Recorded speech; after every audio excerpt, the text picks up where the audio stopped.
Greetings, friends. I'm standing in the exhibition grounds downtown by the lake, and there's a monument here we're going to look at. This monument is erected, dedicated to Fort Rouillé, the last French post built in present-day southern Ontario.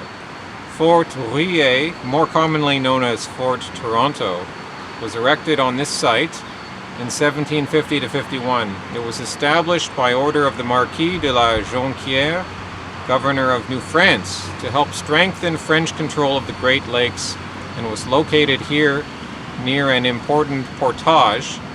A portage is a place where you carry your canoes overland to capture the trade of Indians traveling southeast towards the British fur trading center at Oswego. A small frontier post, Fort Rouillé, was a palisaded fortification. Palisades meaning there's like wooden posts with usually spiked at the top. Basically, you pack that into the ground, deep into the ground, and that serves as a wall that no one wants. The bare minimum of a fortification, in other words. Like, you could burn it down easily, but that's what there are lots of trees around here you could take advantage of. So it's a small palisaded fortification with 4 bastions and 5 main buildings. It apparently prospered until hostilities between the French and British increased in the mid-1750s.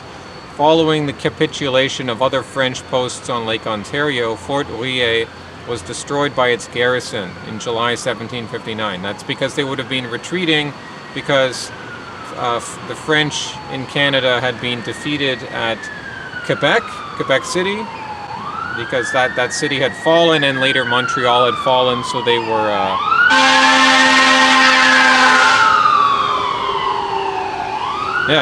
well, we're downtown, aren't we? But so that they were retreating because of that reason.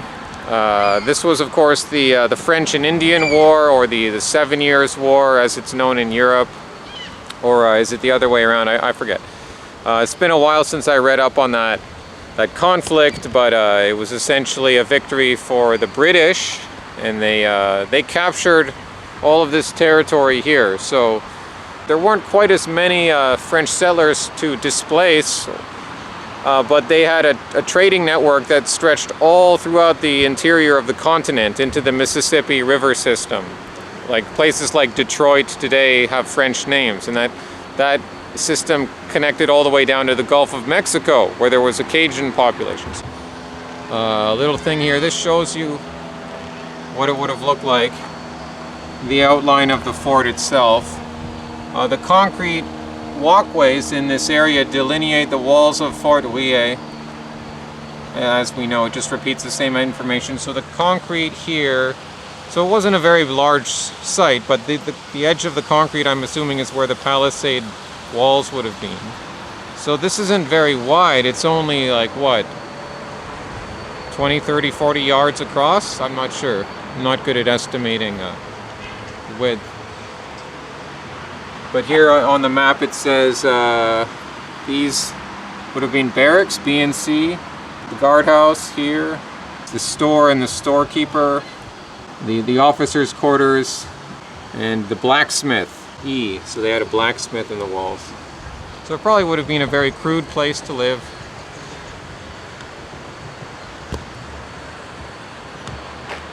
Oh, the moon's out.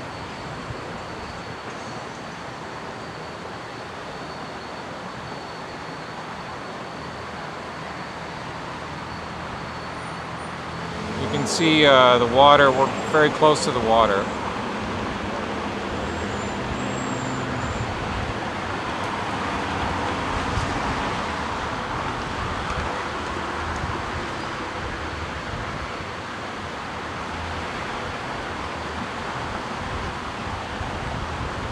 And while that awful music plays in the background, and the cars on the highway there, speed past, we can appreciate Scatting Cabin, this wooden structure here, which is right across from where Fort Rouillé was, right over there.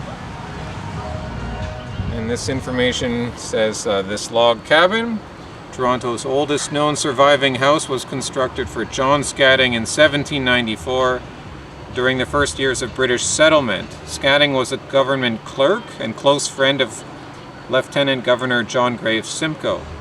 The cabin stood on the east side of the Don River on a 253-acre land grant that stretched north from Lake Ontario to present-day Danforth Avenue. Scatting lived there until he went back to England with the Simcoes in 1796. When Scatting returned to York in 1818, he sold the cabin and its property to farmer William Smith, etc., etc.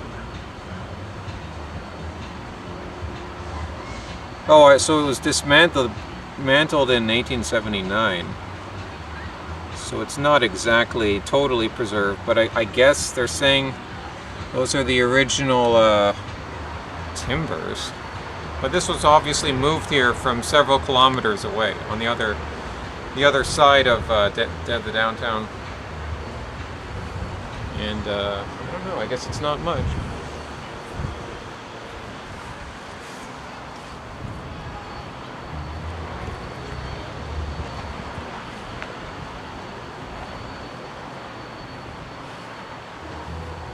It's kind of deserted here right now.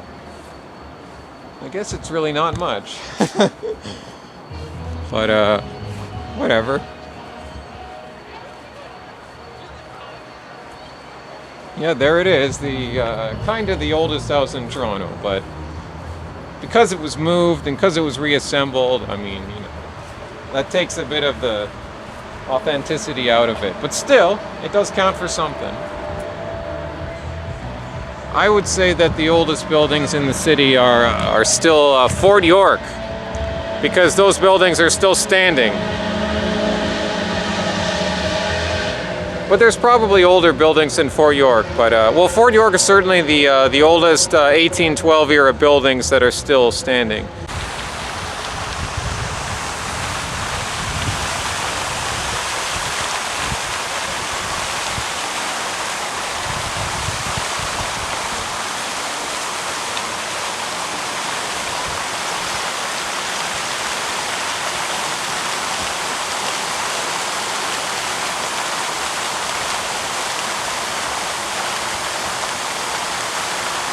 I think the inscription says, "Peace be on you, and on you be the peace." I think that's what it says. And this monument, I think all the information is here on this plaque. I'll try to read it. Shrine Peace Memorial. On June 12, 1930, this peace memorial was presented to the people of Canada by Imperial Potentate, I'm not sure how to pronounce that word, Noble Leo V Youngworth, on behalf of the 600,000 members of the ancient Arabic order nobles of the Mystic Shrine, to commemorate the peaceful relationships existing for over a century between Canada and the United States. This gift was received by Noble the Honorable George S. Henry, Potentate of Ramesses Shrine Temple, Toronto, representing the citizens of Canada. On August 20th, 1958, the surrounding garden and fountain created by the Toronto Parks Department was officially opened, and the memorial was rededicated to the cause of peace by Noble the Right Honorable John G. Diefenbaker, Prime Minister of Canada. So,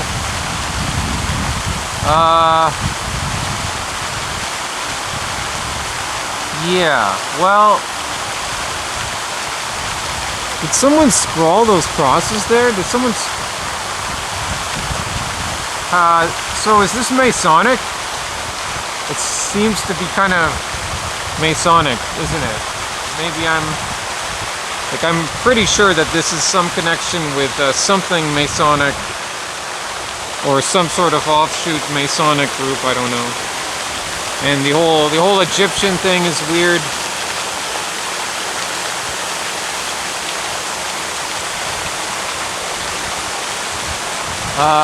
I don't know who she's supposed to represent, but yeah, this is definitely kind of weird thing. Masonic stuff is not good. That stuff is bad. That stuff is evil. Masonic stuff is evil.